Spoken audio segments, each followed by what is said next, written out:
Hey there, it's Luis Miranda with another Cinema 4D tutorial. Today we're going to be looking at how I made this Five Nights at Freddy's render based on the book cover of Into the Pit. Alright, let's go ahead and get started. Before we get started, it would help me a lot if you subscribe to this channel and hit the bell icon so you can get notified every time I upload a new tutorial. I'm also on Instagram under Luis Miranda 4D, where I post a lot of renders, many of which become future tutorials. Alright, so before we get started, definitely go down to the link in the description so that you can download this model pack from Spring Break. So if you go down here, you'll see that there's a Cinema 4D version that you can download. So when you download it, it'll give you a lib4d file. And if you don't know what that is, it just means it's a library file that you put into your content browser. So all you have to do is go over here to your content browser and drag it in, and that's all you have to do. So as you can see, mine's already been installed as it is right here. And yeah, we can get started. You can choose whichever you want. I decided personally to go with Springtrapped. So I'm going to drop that guy in there. All right, so once you bring it in, you'll notice that this guy is rather huge. So if I create a box, you'll notice that the box is extremely tiny. And keep in mind that this box is like 6 feet tall. So you can just imagine how big this guy is.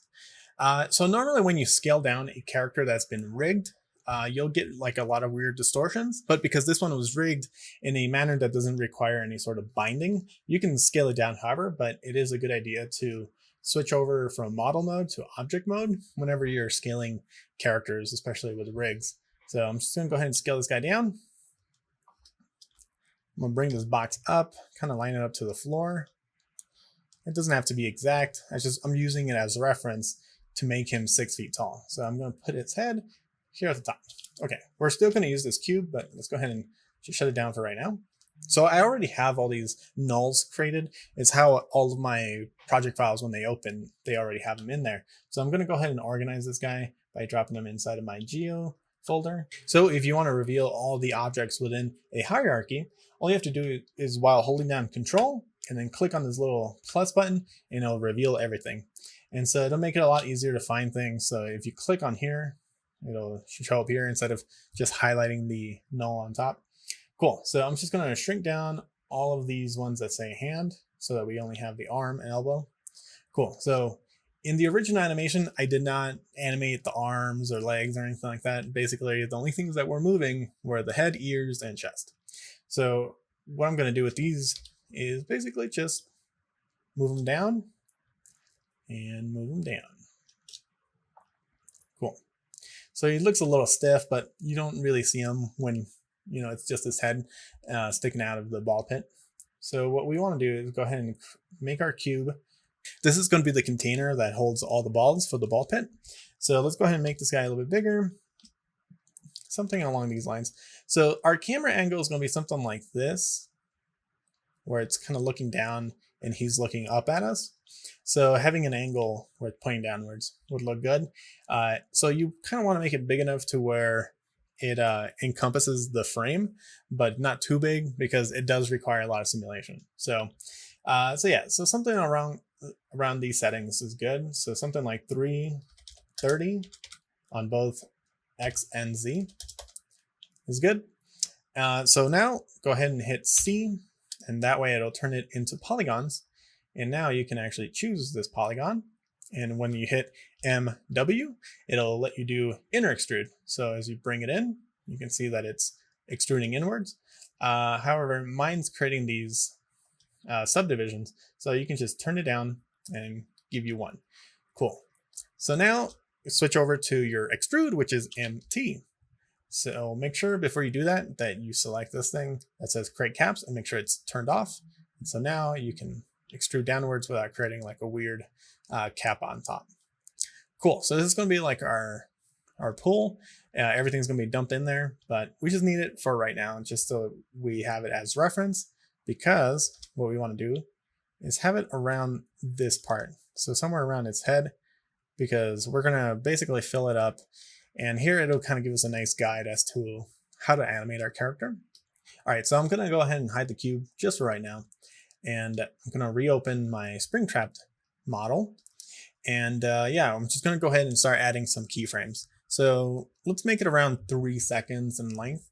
So I'm going to go here to 96 because I'm working at 24. Cool. So here in my F curve, have that up. So here we're going to want to animate the chest, which is our torso. So here in torso, if we go over here to coordinates, we just can put a keyframe here on this one, rotation P. So we'll just put it there. We also want to animate the head. So if you notice, there's this nice little ring on it. So if you just click on it, it'll take you directly to it. And this one also, we can just put it on a rotation at P. And the last ones we want to do are the ears. Let's go ahead and select all the ears, including the second piece to it. And let's go ahead and just put a keyframe for the rotation as well. Cool. We'll definitely need to do it for the neck. This one's going to be a little bit something that kind of comes in later, but it's good to just have it in there so that when we work on it, we have them all down here. And it's a lot easier to find. We don't have to constantly be clicking over here. Cool. All right, so let's go to the beginning of the timeline. And let's go ahead and set our initial keyframes. So normally in character animation, you do this thing called pose to pose. So you create a pose, then you create another pose, and then eventually once you have all the poses done, you then interpolate it so that it looks like motion. However, since this is such a short animation and it's 3 body parts moving, you really don't need to do all that. You can if you want, but I'm not going to do it. So yeah, here on this guy, we're going to go ahead and select torso, and we'll just rotate him downwards somewhere around there. Let's call it 80. Cool. So now you can see that there's this spline here, and that just shows our movement. Cool. So now it'll just kind of come up. Cool. We also want the head to be kind of tilted downwards. So let's go ahead and select the head. If you hold down Control and click, it'll add another keyframe. And here you can just lift it up until it looks right to you. And then as it's coming up, its head, it kind of moves up with it. We'll refine it a little bit more as we go along. Next thing we want to do is animate the ears. So let's go ahead and select the ear, add a keyframe, and yeah, that one. We're going to need to adjust it a little bit. So let's go ahead and select the ear. And if you just rotate it on one of these other axes, you'll notice that it doesn't really mess with your keyframes or anything because we only keyframed one of these axes. Now on left here, let's do the same. Make sure that it also has a nice rotation on this part before we rotate it down. Since we're already here, let's go ahead and bring it down. Something like that. Add a keyframe. Cool.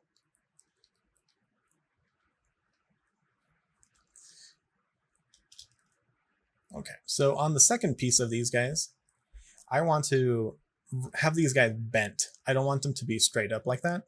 So what I'll do is select right ear 2, and then here I can just lift it up until I find a nice position for it. Cool. Awesome. And so now in the beginning part, we can add another keyframe. And here we can make it even more exaggerated so that when it comes up, it's almost like it's uncurling. Yeah. Cool. So let's go ahead and do that for our left ear as well. So once we get to our final position, we want to have it be a little bit more forward. Oops. Be a little bit more forward. Cool. Same thing with our left ear 2. We want to bring this guy forward.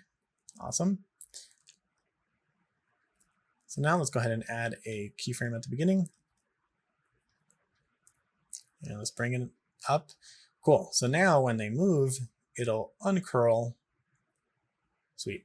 So here's where we kind of get into the character animation part of it. Something that you'll want to know if you want to get into character animation is this thing called overlapping motion. And so when things are happening, right? So I'm going to show with my hand. When things are happening, if they're going like this, it's kind of boring. But if you have them go like this, they're overlapping each other. They have the same animation, but they're overlapping. So we can actually do that for this guy. We can have them all start at the same time, but have different parts finish at different times. And so it kind of looks a little bit more natural when he's standing up. So let's go ahead and start with our torso. So we'll want the torso to finish first. So if you bring it over, you'll see that the torso, it finishes, but the head is still going. but then the ear and the head finish at the same time. So let's go ahead and grab the head and bring this guy a little bit closer in. Cool. So let's go ahead and look at it this way. And so, yeah, you have different parts finishing at different times. So that's a very like simplified way of explaining it. I'm not a character animator, so take what I have to say with a little bit of grain of salt. This is just what I've learned so far, but it worked really well for this particular animation. Cool. All right, so another thing you want to do is play around with your easing. So right here, it kind of starts out very mellow and then picks up speed, then slows down again. It's a very basic curve, but I like to have mine kind of start with a little bit more speed. And I'm gonna do that to all of them. All right, so the head also just basically pointing it downwards. So here it's like a straight line, but then if you go a little bit past it, it'll give you a nice little curve. Cool. All right, let's do that for the ears as well. These ones already have a pretty similar curve, so we can move all of them at the same time. Cool.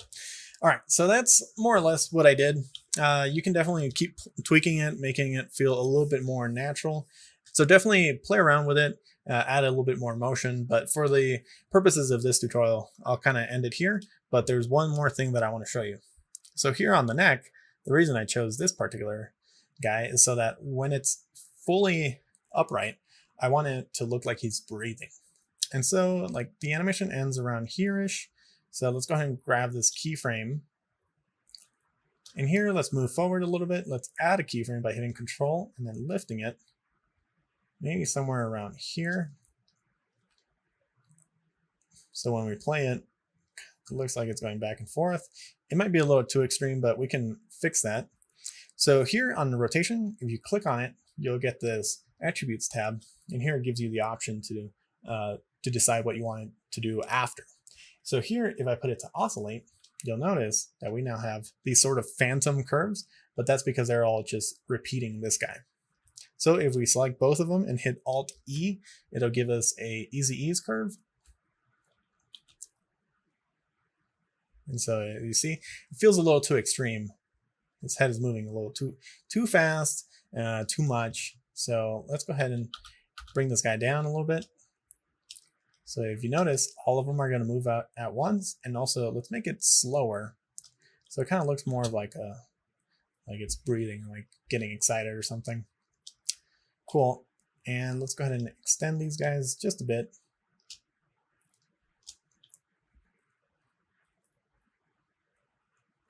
Cool.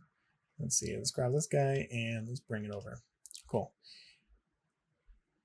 And definitely play with it as much as you want. You can definitely change it at some point so that it doesn't have to look like it's doing the exact same thing over and over. You can, interrupt it, add another motion to it. But for here, let's go ahead and just have it do this nice little subtle motion. Cool. Still think it's a little too extreme, so I'm just going to slow it way down. Yeah, that's a little bit more, subtle, kind of feels a little bit more menacing. All right, cool. So I think we're done with the character, but there's one thing I want to show you how to do. So if you look at the original animation, the eyes follow the camera almost the entire time. And that's actually done pretty easily. I didn't keyframe this. This is all driven by the computer. So if we click on our right eye and we hold down Shift-C, that brings up our commander, we can type in constraint. And this is a constraint tag. So currently there's nothing for it to look at. So let's go ahead and create a nice little camera angle for it. So something along these lines. So something like this. Just something so we can reference it. So go ahead and create a camera in that position. I'm going to place it in my cameras tab so it's a little easier to organize. And here this guy is going to be our sort of like our main view. So here in our right eye, we can click on this. It looks like a pin, and that's just our constraint tag. And here you have the option to activate all sorts of different functions, but the one we want to use is this one called aim. So once you activate it, you can drag in the camera into the target. And so if you look at it, it goes backwards. But if you change it over to, instead of positive Z, go to negative Z, it'll now look forward and stare at the camera. And all we have to do now is grab our constraint tag and copy it over to the left eye. So now both of them are staring at the camera. So if I were to move the camera around, you'll notice it doesn't follow right away because it's waiting for the animation to start. But if you go a frame forward, it'll lock onto the camera. So let's go ahead and put it back at our original spot and go forward frame so the eyes are locked in. Cool. All right, so that's pretty much all we have to do with the animation, and all the basics are pretty much taken care of. Now comes the part where we have to simulate all those balls so that when he raises up from the ball pit, looks realistic. Cool. So that cube that we were using, we're going to need to bring that guy back. Let's go ahead and find a good camera angle.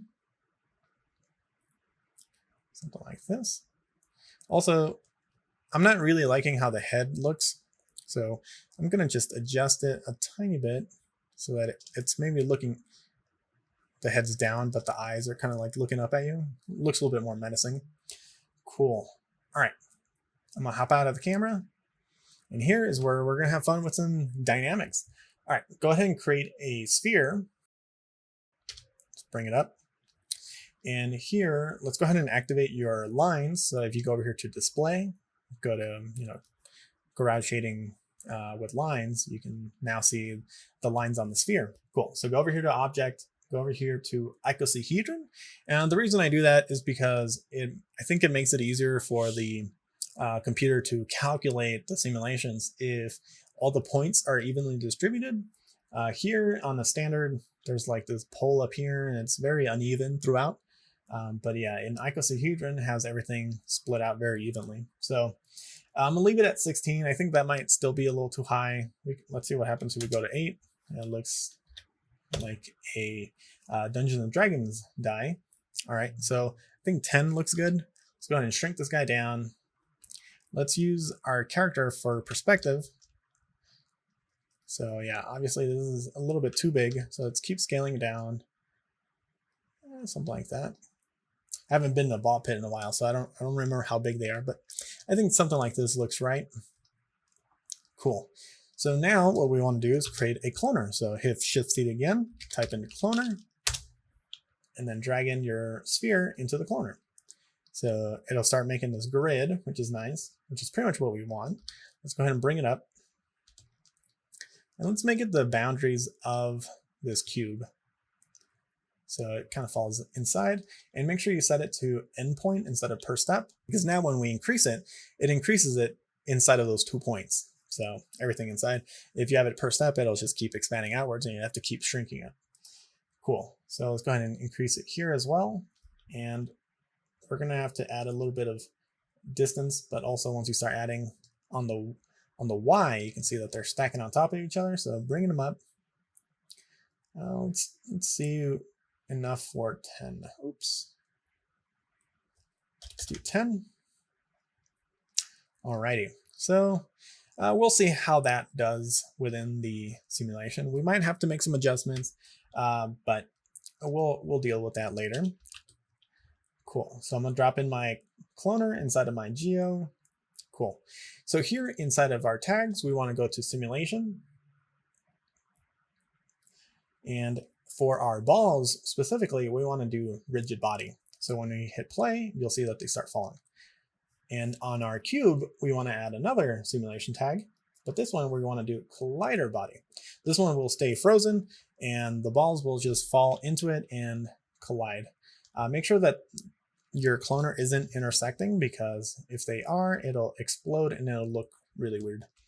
So when you press play, you can see it start to fall. Cool. You can see that you can kind of see the floor underneath. I kind of feel like the pool is a little bit too wide. It might make more sense to make it longer but skinnier.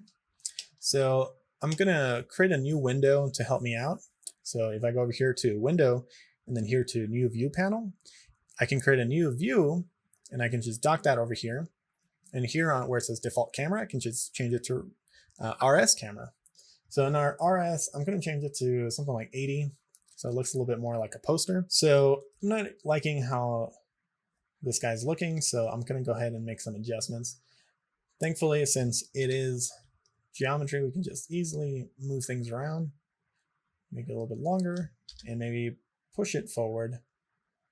Because we definitely want to fill the frame with it so that there's like just balls everywhere. Cool. Let's go ahead and activate our cloner again. And now we have to make this guy a lot skinnier. And push it over here and up. Okay. So if you notice, when we press play, the character starts animating. And that's going to kind of interrupt us later on. But for right now, we don't have to worry about it. But you'll see how to address it in a little bit. Okay, so let's run the simulation one more time. So when we look through here, we can kind of see the end of it, and we see a lot of ones ahead of us. You can't really see the floor, which is kind of what I'm really aiming for here, because I don't want to create more copies of the sphere than necessary. If you have too many of them, it's going to take forever to calculate. So let's go ahead and make sure that the angle looks good. Okay, cool. I think he might want to be a little taller, so I'm going to go ahead, rewind it, and select our cube and make it just a tiny bit shorter. Cool. So let's go ahead and simulate one more time. Cool. So this heads out, thankfully. Let's go ahead and hop in here and let's kind of adjust our camera. Yeah, you definitely want to do this part first, because if you bake all your simulations, it's going to get a little weird. So don't worry too much about this back part. We can actually, the way we're going to light it, you're not going to notice it too much. All right. So another thing that I'm noticing is that this little ring here, it's part of the model. Like if you look at the game Five Nights at Freddy's 3, you can see it. I feel like it kind of interrupts the animation, and it sort of gets in the way. And you can make it like transparent. You can mess around with it, but I personally would rather just get rid of it because I honestly don't know why it's floating. So let's go ahead and activate this button here for our polygon selection, and I'm just going to go ahead and select UF, and this way it'll let us choose entire like polygon groups. So we select these two. I can just simply delete them. And so now his eyes are completely clear and you can see into him and his creepy sort of demonic murder eyes staring right in your soul. So that's my decision to do that. I don't know if that's something you want to do. It's up to you. But yeah, cool. All right, so let's go ahead and start simulating it with the character now. And so here's where we want to try something differently. So on Cinema 4D, even though it only renders from frame 0 and onwards, you can actually do stuff in negative frames. So if I type in -60 here, it'll give me negative frames. And if you notice, nothing's really happening. Like the character won't start animating until frame 0. So that means that we have 60 frames where we can run the simulation without the character interfering with it. So let's go ahead and on our Springtrap character, let's go ahead and add another simulation tag. Let's also do a collider body. So instead of static mesh, what we want to do is make sure that it is a moving mesh. Cool. So now it'll calculate it based on what it's doing. And here, let's make sure that apply tag. Let's go over here to compound collision shape. That way, all of the shapes that are intersecting and stuff, they'll kind of create like a single moving object instead of a bunch of individual ones. Cool. This part's going to take a little bit to simulate depending on how powerful your machine is. So I'm going to go ahead and just let it run for a little bit and then I'll pick it up once it's done.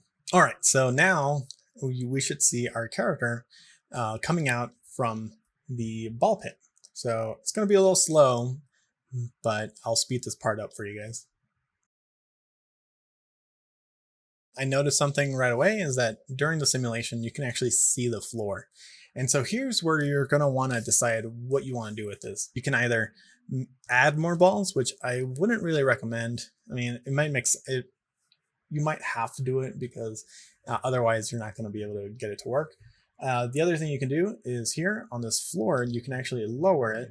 And I'm also going to add just a little bit more on the Y. So on this one, I noticed that the floor was still visible, but not as much. So it's going to be a little bit of give and take. Just make sure push your hardware as far as it needs to go, and not as far, like not beyond it, because if you push it way too far, you might actually crash your system. So speaking of which, definitely save. If you notice, I haven't even saved this one. I'm still at Untitled 1. So go ahead and save. All right, so from this point forward, we can now focus on the texturing. But before we do, you definitely want to bake your animation down so that it's not constantly simulating and it just runs off of keyframes. So a very simple way to do that is to go over here to Mode, go over here to Project, then go over here to Dynamics, and here you can just go ahead and hit Bake. So let's go ahead and hit Bake. It'll start simulating it, and it's going to take however long your system can handle. If you have a really good CPU, this part could be really quick. If you're running, like a laptop, this part might tax your system a bit. So just keep that in mind when you're doing this. It may take some time. So the baking is all done, thankfully. It didn't take too long, but make sure that when you press play, it's going to feel a little slow, and you're going to wonder what happened. So what you want to do is select these two tags and go over here to from enabled and just deactivate them because they're not needed anymore. All of the sort of bouncing and stuff's already been baked. So now when you press play, you'll see that it's a lot faster. Everything will settle, and then when your guy stands up, everything's moving a lot quicker. It feels a lot smoother. It's a wonderful thing. Sweet. So there you go. So one of the things you're going to struggle with, especially with Redshift, is how to give these balls different colors. Because currently there's one way to do it inside of the standard shader, which is using a variance, which works right away.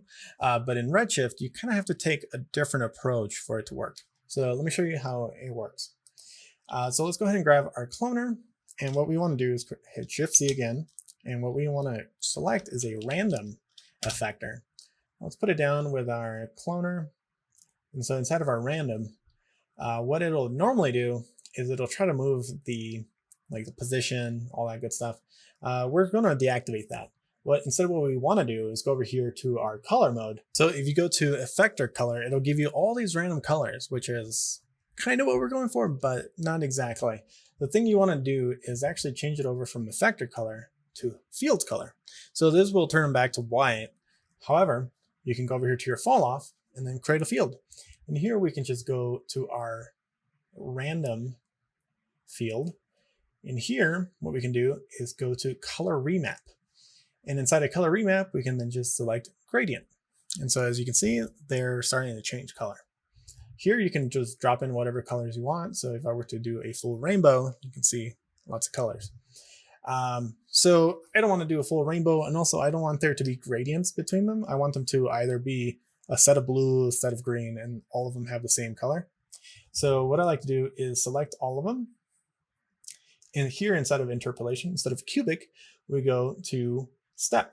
And so now it's just solid colors. And so you're not going to have like a variance between two colors. And here we can actually start removing some of these colors. So I kind of feel like that color, this orange feels a little redundant. So if you just pull it downwards, it'll delete it. This one's a little too similar to the orange. So let's leave that there. The red, I don't know, I don't like it. Let's get rid of that. Let's get rid of this light green as well as this light blue and this dark blue as well. It's not really needed. Cool. So if you start moving these guys around, you can see them change. It starts looking pretty trippy. Let's see. I want to give it a nice little balance.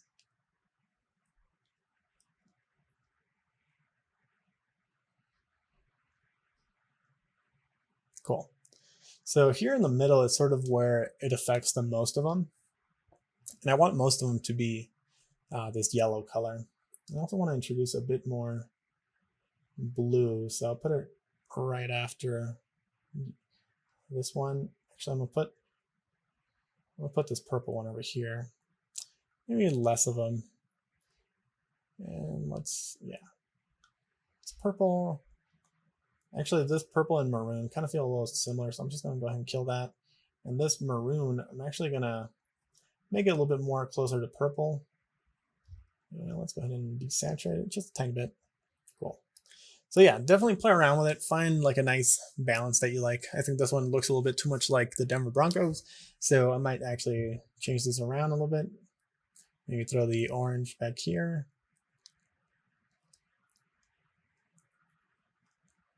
Actually, let's see what the green one. It definitely looks like it's a little bit more of a Chuck E. Cheese. I'm gonna go ahead and add one more. I definitely feel like red is definitely missing, and this is just like a very garish red. Maybe darken them up just a tiny bit, and here we can just mix it in however you want, more or less.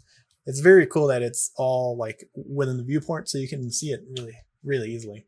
Okay, so now we need to create our Redshift material for this guy. So let's go ahead and create a material. Let's go ahead and drop this material on our cloner. So it'll override the material, which is unfortunate, but we can just go ahead and open it. Okay, so inside of the node editor, you want to find this thing called user data. And so this one has all sorts of different user data. A lot of these actually work with particle systems, so like X particles and stuff. So here we just need this color data. And inside of color data, for the attribute, we want to use MoGraph color. So here, grab the out, make sure you drop it in here and put it into diffuse. It's going to make it black, but if we go ahead and activate our Redshift render view, I'm going to stack it on top of my other view so that I have both here. I'm going to hit press play. So here, as you can see, they are showing the same color that they were before. If you want to see it inside the viewport instead of just this black, so you can select a cloner, go over here to basic, and then go over here to display color, and then just say on. And now it'll bring back the colors that you assigned to them originally, but also will look correct inside of your Redshift viewport. I think now we can start adding some lights and actually start giving this scene some mood. So I hopped into my original project file so that I can break down the lighting. It's actually extremely simple. It's actually just 3 lights. So let's go ahead and now go through them one by one. I'm going to go ahead and lock the viewport to my camera so that I can hop out of that camera. And so now I can rotate around. Cool. All right, so let's go ahead and activate the first one, which is just this top light. So here it gives it that really nice sort of top-down look. I was trying to give it that look of when you're like in an interrogation room and they have that light and it kind of beams down on you, something like that. Then I added a second light, this one to add a little bit more color to the face so you can kind of see inside the eyes, maybe brighten up the area around it. And here, this last one is kind of the most important one, I think. So here, when we activate it, you'll notice that it's blasting a lot of light into the scene. It's kind of just blasting it forward and just kind of gives you a lot of noise because it's just calculating all this stuff. But what I wanted to do is have it only affect our Springtrap character, because I wanted to have this nice little rim light. So you can see it here. And so if I deactivate it, you'll see that this part kind of recedes into the darkness. And I really wanted to see the silhouette because I really feel that those ears sell it, as well as the metal inside of them. So here in our light, you can go over here to your project setting. And here you can set it to affect only one thing. So if you set it to include and then drag in your model, Springtrap, you'll see that it's only casting light on the model, but nothing else. And here we are able to get this really nice little glow on the edge, and it doesn't make the rest of the scene any brighter. It doesn't blast any sort of light. And yeah, you can see all the metal inside. It's cheating, reality a little bit, but we're trying to make things look cool. So that's pretty much the extent of it. Make sure you hit render on this guy. I'm going to give you some tips on how I like to composite. So if you go over here to your render settings here inside of Redshift, make sure that inside of your AOVs. So I like to use a diffuse filter and a diffuse lighting. So sometimes if I use volumes and the volume is maybe a little bit too extreme, I like to rebuild the beauty. So whatever you see here in layers. So I'll render those 2 out. I'll also render out the reflections, volume lighting, specular lighting, all this good stuff. The ones that I find really important though is this GI. So you can actually view them over here. So in GI, So it gives you all that nice like bouncing light. It's a lot of color. So when the GI works and everything bounces, those rays of light actually pick up the color of the thing they hit. So it gives it a little bit more of a realistic look. You can see like little casts of light happening. But the ones that I really emphasize you guys try doing is this one, the Cryptomat. So I like to create two Cryptomats. One is set to object name and the other one is set to material name. This way it covers me pretty much for any situation. If I want to isolate everything that has the same material, I can just use the material version.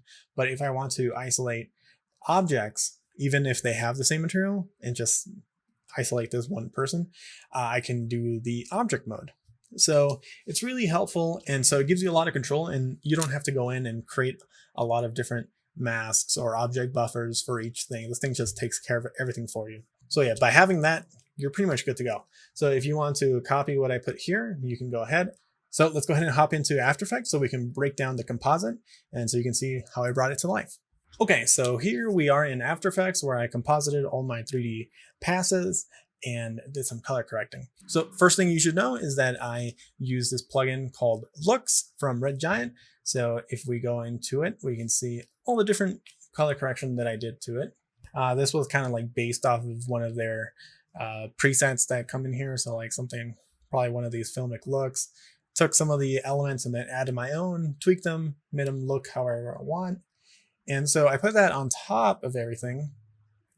And so when you remove it, you can see that there's actually the image underneath is actually really ugly. And that's because I'm emphasizing certain colors, certain like reflections, like kind of like boost those up. But when you add this on top, it sort of smooths it out. And so sometimes you kind of have to make the layers underneath a lot more garish. So yeah, when we look over here at like reflections, you can see what they contribute to the scene. And then here in specular, you can see what they're contributing. And I put pretty much all of them on lighten mode. And so here it basically gets rid of black, but it doesn't make anything brighter. It almost looks like it's not even doing anything. It's until you have your curves here where you see the difference, where it starts like becoming apparent. Over here inside of this color correction layer, it's designed specifically to brighten up this character. And so I use an Cryptomat. And so if you notice, it's just that person. So if I were to just show all the objects, and it shows like the balls are one object, the box is its own, and then he himself is one. Cool, let's go back to that. And let's go ahead and close that down. Cool. So yeah, and also the GI, the reason I really like the GI is because it gives it that nice like color that brightens it up underneath. And so it's kind of cheating reality a little bit, because realistically it would look like this, but I wanted to give it a little bit more brightness, you know, especially when it's moving. Cool. And so on top, I like to add an unsharp mask, which is kind of makes the details a lot more, you know, sharp. If I remove it, it kind of looks like it's hazy a little bit. And here it just sharpens it up. And here I have a final layer of color correction where I just add a small curve to kind of crush the blacks, boost up the whites, just very subtly. Here I can just control it just for the entire image rather than individual parts. And yeah, and that's essentially it.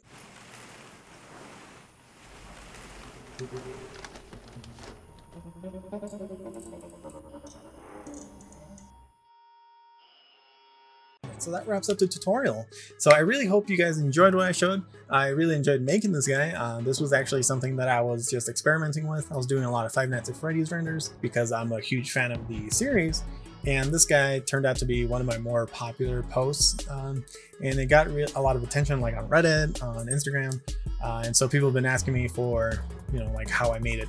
I did a time lapse for my TikTok. I have a TikTok, I guess. Yeah, so people wanted a longer, full-length tutorial on how I made this. So it's not super complicated. So I hope you guys see that like very simple amount of lights, very simple techniques, like just dropping some balls and just having a person standing up can, you know, take it a really long way. So yeah, I really hope you enjoyed it, and I'll catch you on the next one.